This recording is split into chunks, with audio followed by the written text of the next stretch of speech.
안녕하세요. 제 이름은 정성호입니다. 75세의 나이에 제가 48년 동안 함께 살았던 사랑하는 아내 김미란을 잃은 후 겪은 경험과 배운 점을 여러분과 나누고 싶습니다. 제 이야기가 비슷한 상황에 처한 다른 분들에게 도움이 되기를 바랍니다. 여정의 시작, 첫 감정들과 마주하기, 마치 어제 일처럼 생생합니다. 미란이 우리 곁을 떠난 것은 일요일 아침이었습니다. 그날 아침, 우리 둘을 위해 항상 준비하던 아침 식사는 반쯤 만들어진 채로 남았습니다. 찬장에 있는 그녀의 머그컵은 그녀의 부재를 소리 없이 외치는 것 같았습니다. 처음 며칠 동안 저는 그녀가 더 이상 대답할 수 없다는 사실을 잠시 잊고 그녀를 불렀습니다. 제가 느낀 감정들은 파도와 같았습니다. 때로는 잔잔하고 때로는 격렬했죠. 아침에 일어나 모든 것이 악몽일 뿐이라고 생각했다가 정돈되고 비어있는 그녀의 침대 쪽을 보면 현실을 깨닫는 날들도 있었습니다. 때로는 분노가 치밀어 올랐습니다. 왜 나를 혼자 두고 갔을까? 그리고 곧바로 그런 감정을 느낀 것에 대한 죄책감이 들고 눈물이 다시 흘러내렸습니다. 처음 몇 달은 특히 힘들었습니다. 옛날 사진들을 보며 시간을 보내곤 했습니다. 1975년 우리의 결혼식 사진, 우리가 젊고 꿈에 부풀어 있던 때의 모습이 있었죠. 함께했던 여행, 아이들의 탄생, 가족 모임 사진들. 각각의 이미지는 서로 다른 감정의 홍수를 불러일으켰습니다. 48년 동안의 우리의 일상이 집 곳곳에 새겨져 있었습니다.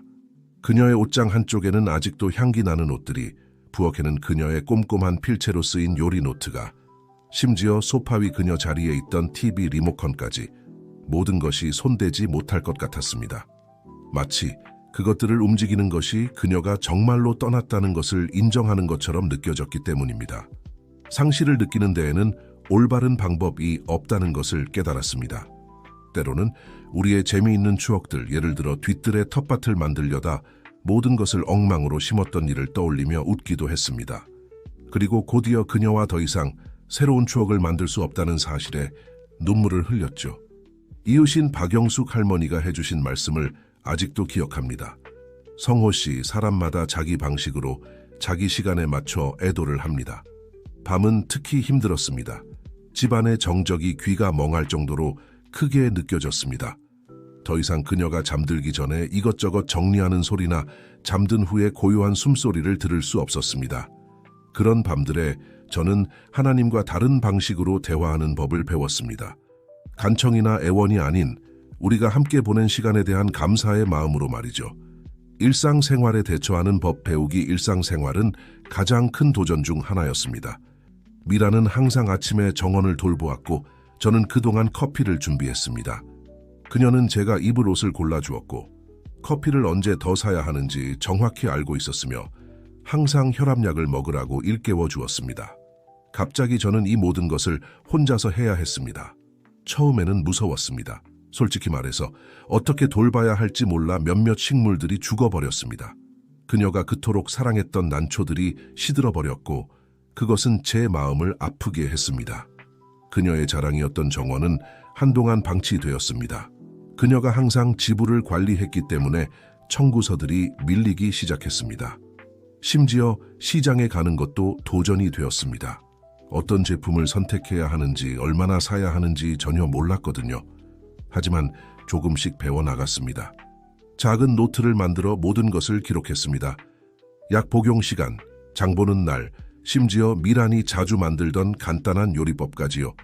이것은 그녀의 일부를 제 곁에 두면서 동시에 혼자서 살아가는 법을 배우는 방법이었습니다. 인터넷에서 정원 가꾸기에 대해 찾아보기 시작했고 손자가 유튜브 사용법을 가르쳐 주었죠. 조금씩 몇몇 식물들이 다시 꽃을 피우기 시작했습니다. 전에는 그녀의 영역이었던 부엌이 제 새로운 도전이 되었습니다.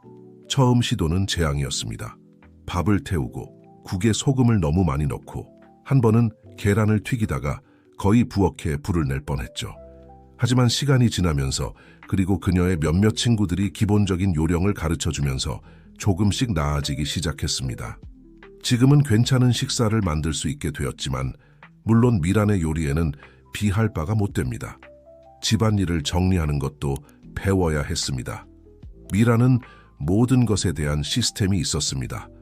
어느 날 빨래를 하고 어느 날 화장실을 청소하고 언제 침대 시트를 갈아야 하는지 등 제 능력에 맞는 저만의 시스템을 만들어야 했습니다.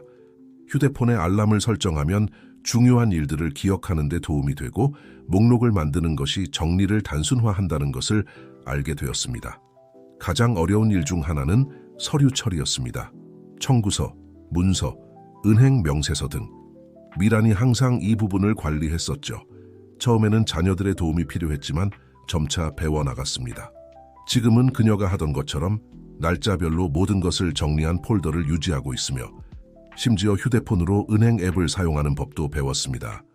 지지와 비고립의 중요성, 제가 배운 가장 귀중한 교훈 중 하나는 혼자 있지 않는 것의 중요성이었습니다.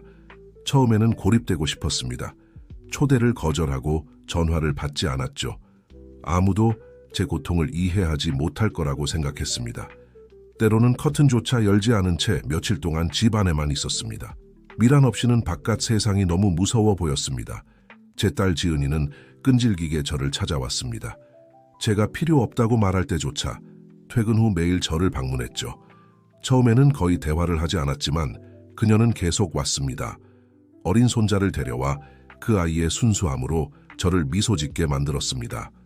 점차 저는 이 방문들을 기다리게 되었습니다. 지은이가 저를 설득해 주민센터의 노인 모임에 참여하게 되었습니다. 첫날 얼마나 긴장되고 저항감이 들었는지 기억납니다. 하지만 거기서 김철수 씨를 만났는데 그분도 2년 전에 아내를 잃으셨더군요.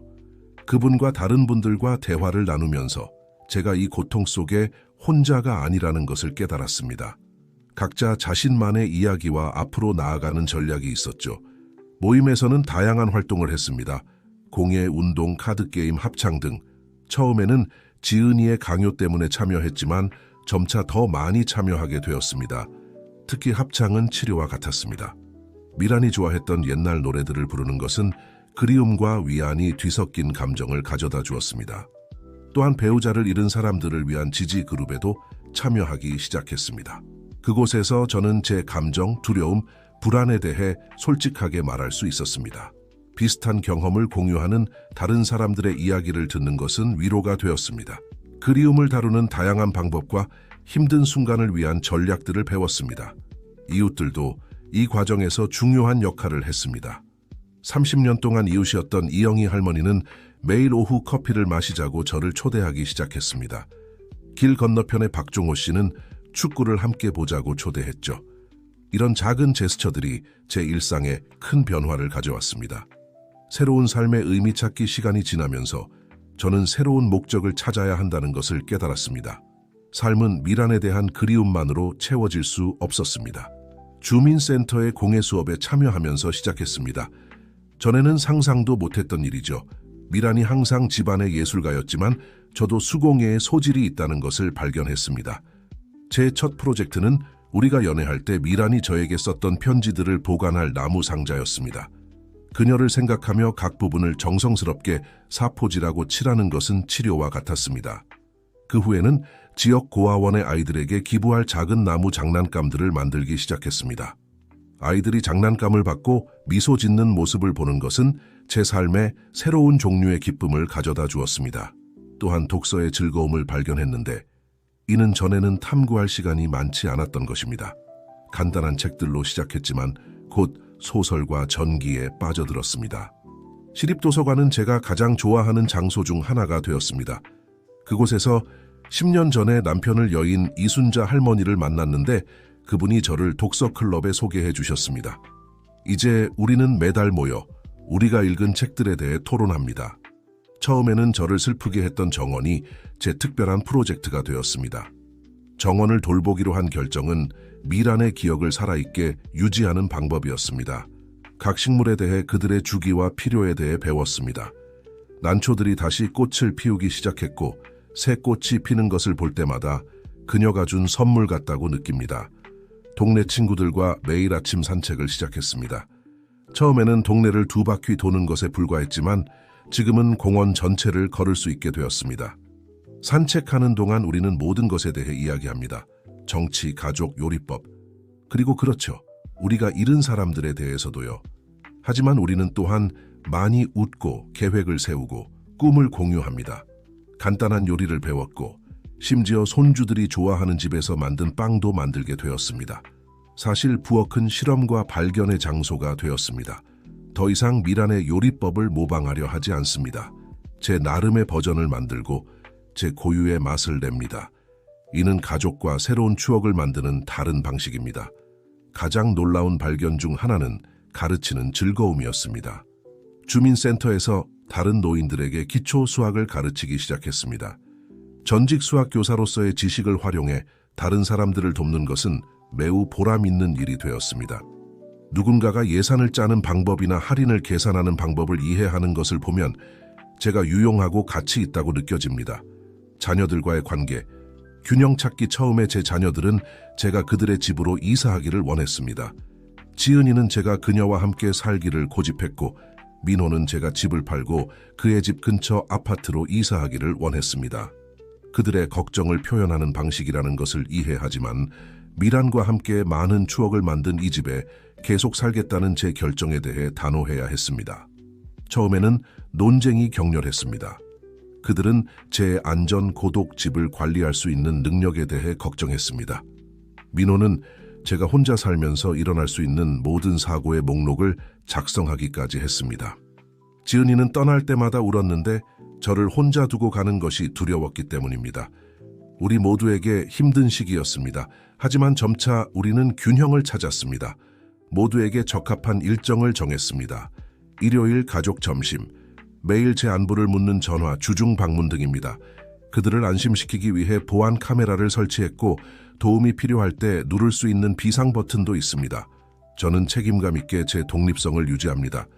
여전히 운전을 하지만 낮 시간에 익숙한 경로로만 갑니다. 제 장을 직접 보지만 봉지가 너무 무거울 때는 도움을 받습니다. 일주일에 한 번 오는 김순영 씨의 도움을 받아 집을 관리합니다. 그분이 큰 청소를 해주시죠. 그들과 더 잘 소통하기 위해 카카오톡 사용법을 배웠습니다. 이제 가족단체 채팅방에 속해 있어 사진을 공유하고 소식을 전하고 만남을 계획합니다. 때때로 손주들과 영상통화를 하는데 이는 거리감과 걱정을 줄여줍니다. 손주들은 특별한 기쁨의 원천이 되었습니다. 그들을 통해 기술, 최신 음악, 그리고 삶에 대한 다른 관점을 배웁니다. 그 대신 저는 그들에게 할머니에 대한 이야기, 옛날 생활 방식, 그리고 제가 배운 요리법들을 공유합니다. 이는 모두에게 유익한 풍성한 교류입니다. 새로운 관계에 대하여 많은 선의의 친구들이 제가 새로운 사람을 만나보라고 제안하기 시작했습니다. 성호 씨, 아직 젊으시잖아요. 라고 말했죠. 미란 씨도 당신이 행복하기를 원하셨을 거예요. 노인 댄스 파티에 참석해 보기도 했는데 거기서 매우 상냥한 박정숙 씨를 만났습니다. 몇 곡을 함께 춤추고 우리의 고인이 된 반려자들에 대해 이야기를 나누었습니다. 하지만 저는 새로운 관계를 맺을 준비가 되지 않았다는 것을 깨달았습니다. 미란과의 비교는 불가피했고 이는 누구에게도 공평하지 않을 것 같았습니다. 다른 사람의 모든 제스처, 모든 말을 그녀와 비교했습니다. 다른 향수, 말하는 방식, 움직이는 방식, 모든 것이 그녀가 아니라는 것을 상기시켰습니다. 지지그룹에서 새로운 동반자를 찾고 행복해진 사람들을 만났습니다. 예를 들어 이상철 씨는 5년간의 호라비 생활 끝에 재혼하셨고 다른 방식으로 다시 사랑할 수 있다고 말씀하셨습니다. 김혜숙 할머니는 함께 여행하고 시간을 보낼 동반자를 찾으셨는데 꼭 같이 살 필요는 없다고 하셨죠. 각자 자신만의 길을 찾았습니다. 새로운 사랑을 찾는데 서두를 필요도 의무도 없다는 것을 배웠습니다. 언젠가 자연스럽게 일어난다면 좋고 그렇지 않아도 괜찮습니다. 중요한 것은 이 결정에 대해 평화로운 마음을 가지고 다른 사람들의 압박을 받지 않는 것입니다. 우리가 가져야 할 가장 중요한 동반자는 바로 우리 자신입니다. 오늘날 저는 우정에 투자하는 것을 선호합니다. 수요일마다 바둑을 두는 친구들이 있고 함께 산책하는 다른 그룹이 있으며 독서 클럽 친구들도 있습니다. 이러한 관계들은 로맨틱한 기대나 압박 없이 저에게 기쁨과 동반자 의식을 가져다 줍니다. 자기 관리하기 제가 배운 가장 큰 교훈 중 하나는 자기 관리의 중요성이었습니다. 미라는 항상 제 건강을 챙겼고 진료 예약을 잡고 검사를 받으라고 상기시켜 주었습니다. 이제 저는 이 책임을 스스로 져야 했습니다. 휴대폰에 알람 시스템을 만들어 손자가 사용법을 가르쳐 주었죠. 약 복용 시간을 잊지 않도록 했습니다. 건강이 다른 방식으로 우선순위가 되었습니다. 전에는 미란이 정기 검진을 받고 의사의 권고를 따르라고 재촉했습니다. 이제는 제 자신을 위해, 그리고 항상 제가 건강하기를 바랐던 그녀를 위해서도 이렇게 해야 한다는 것을 이해합니다. 모든 의료 문서 처방 전 검사 결과를 정리한 폴더를 만들었습니다. 또한 부엌 벽에 달력을 걸어 모든 진료 예약을 표시합니다. 일주일에 3번 수중 운동의 즐거움을 발견했는데 이는 미란이 항상 저를 설득하려 했던 것입니다. 처음에는 반에서 몇 안 되는 남자 중 한 명이어서 부끄러웠지만 곧 그것이 중요하지 않다는 것을 깨달았습니다. 따뜻한 물은 관절 통증에 도움이 되고 운동은 제게 더 많은 활력을 줍니다. 게다가 수영장에서 새로운 친구들도 사귀었습니다. 수업 후 함께 커피를 마시는 모임까지 생겼죠. 식사도 제가 직면해야 했던 또 다른 도전이었습니다. 미라는 항상 제가 잘 먹도록 신경 썼고 고혈압 때문에 소금을 조절하고 균형 잡힌 식사를 준비했습니다. 혼자가 되자 처음에는 잘 먹지 못했습니다. 라면, 햄 샌드위치 같은 간편하지만 건강에 좋지 않은 음식들을 많이 먹었죠. 청소를 도와주시는 김순영 씨가 기본적이고 건강한 요리를 가르쳐 주겠다고 제안하셨을 때였습니다. 오늘날 저는 더 균형 잡힌 식단을 유지하고 있습니다. 일주일 내내 먹을 수 있는 야채 수프 만드는 법을 배웠고 작은 양으로 나누어 냉동합니다. 시장에서 소량의 과일과 채소를 살 수 있다는 것을 알게 되어 낭비를 줄였습니다. 현미밥 짓는 법도 배웠지만 가끔은 몰래 단 것을 먹기도 합니다. 미란이라면 이해해 주었을 거예요. 수면도 특별한 관심이 필요했습니다. 밤은 때로는 지금도 가장 힘든 시간이었습니다. 더 잘 자기 위한 루틴을 만들었습니다. 저녁 식사 후 카모마일 차를 마시고 책을 조금 읽고 항상 같은 시간에 잠자리에 듭니다. 불면증이 찾아오는 날에는 침대 옆에 작은 라디오를 두어 클래식 음악을 작게 틀어놓으면 마음이 차분해집니다. 개인 위생과 외모 관리도 자기 관리의 일부입니다. 미라는 항상 제가 집에 있을 때도 단정하게 차려입기를 고집했습니다. 이 습관을 유지하고 있습니다. 매일 면도를 하고 머리를 깔끔하게 유지하며 깨끗하고 다림질된 옷을 고릅니다. 이는 가장 힘든 날에도 존엄성과 자존감을 유지하는 데 도움이 됩니다. 건강한 방식으로 추억 유지하기, 이 여정에서 가장 중요한 부분 중 하나는 미란의 추억을 살아있게 유지하면서도 앞으로 나아갈 수 있는 방법을 배우는 것이었습니다. 처음에는 그녀가 남긴 모든 것을 그대로 보존했습니다. 옷장에 그녀의 옷들, 욕실의 화장품들, 심지어 그녀의 빚도 그대로 있었습니다. 시간이 지나고 지지그룹의 도움으로 균형을 찾아야 한다는 것을 이해했습니다. 집에 미란의 공간을 만들었습니다. 거실에 작은 탁자를 두고 우리의 사진들, 그녀의 특별한 물건들, 예를 들어 그녀가 가장 좋아하던 묵주와 약혼 반지 등을 놓았습니다. 그곳에 항상 그녀가 좋아하던 신선한 꽃을 두었습니다. 그리움이 밀려올 때 그녀와 연결될 수 있는 장소이면서도 집 전체를 추억의 박물관으로 만들지 않는 방법이었습니다. 자녀들의 도움을 받아 그녀의 옷과 소지품들을 정리했습니다. 특별한 몇 가지 물건들은 소중히 보관했고 나머지는 필요한 사람들에게 기부했습니다. 고통스러운 과정이었지만 동시에 치유의 과정이기도 했습니다. 각 물건마다 추억이 있었고 그 이야기를 자녀들과 나누었습니다. 그들은 우리의 첫 데이트 때 그녀가 입었던 드레스나 은혼식 여행 때 제가 그녀에게 사준 스카프에 대한 이야기를 듣는 것을 좋아했습니다. 희망을 가지고 미래를 바라보기 오늘날, 미란 없이 3년을 보낸 후 저는 삶이 새로운 색채를 얻었다고 말할 수 있습니다. 예전과 같은 색은 아닙니다. 아마도 더 부드러운 톤일 테지만 여전히 그 나름대로 아름답습니다. 고통은 완전히 사라지지 않지만 우리는 그것과 함께 살아가는 다른 방법을 배웁니다. 전에는 오직 슬픔만 가져다 주던 추억들이 이제는 미소도 함께 가져다 줍니다. 다시 행복해질 수 있다는 것을 배웠습니다. 다른 방식으로요. 새로운 것을 하거나 새로운 기술을 배울 때마다 미란이 "봐요 성호 씨, 당신이 해냈어요 라고 말하는 것을 상상합니다. 그녀가 저를 보며 자랑스러워 할 것이라는 걸 압니다. 제가 앞으로 나아가고 스스로를 돌보고 우리 가족을 돌보는 모습을요. 반려자를 잃은 후의 노년기 삶은 매일이 도전이지만 동시에 발견의 여정이 될 수 있습니다. 매일은 성장, 학습, 다른 이들과의 연결을 위한 새로운 기회를 가져다 줍니다. 우리가 사랑했던 사람의 기억을 존중하면서도 새로운 삶의 방식을 만들어갈 수 있다는 것을 배웠습니다. 마지막으로 이 여정에서 배운 몇 가지 조언을 남기고 싶습니다. 모든 감정을 느끼도록 허용하세요. 에덴은 옳고 그름이 없습니다. 극복하는 데 서두르지 마세요. 각자의 시간이 있습니다. 도움이 제한될 때 받아들이세요. 이는 약함의 표시가 아닙니다. 활동적으로 지내고 다른 사람들과 연결을 유지하세요. 신체적, 정신적 건강을 돌보세요.